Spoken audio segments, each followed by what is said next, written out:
దేవుని పని ఏమి చేసినా సరే, ఏది చేసినా సరే, మళ్ళీ ఎవరన్నా పొగిడినా సరే దేవునికి మహిమ తెచ్చేవారుగా ఉండాలి. ఏమండి, కొన్ని సమయాల్లో అన్న నా వల్లేనన్నా ఈయన రక్షణ పొందాడు, నా వల్లేనన్నా ఈయన పరలోకం వెళ్తున్నాడు, నా వల్లేనన్నా ఇలా మారాడు, నా వల్లేనన్నా మంచోడయ్యాడు. ఏమండి, ఇక తోటకూర ఏం కాదా? ఏమండి, మన వల్ల బైబిల్ గ్రంథం ఏమని చెప్తా ఉంది? మన వల్ల. ఏమన్నా మనలో ఏముందండి అంటే దేవుని వలన అని ఎందుకు చెప్పట్లా? దేవుడి మాట వల్ల, దేవుని రక్తం వలన, దేవుని ద్వారా, యేసుక్రీస్తు వారు చేసిన ప్రాణత్యాగం ద్వారా ఆయన వలనే విమోచన, ఆయన వలనే రక్షణ.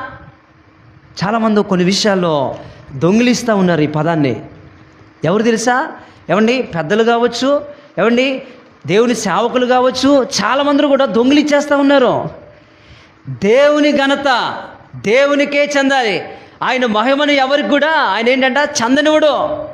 అర్థమవుతుందా? దేవుడు ఆయన మహిమను ఎవరికి చెందనివ్వడు.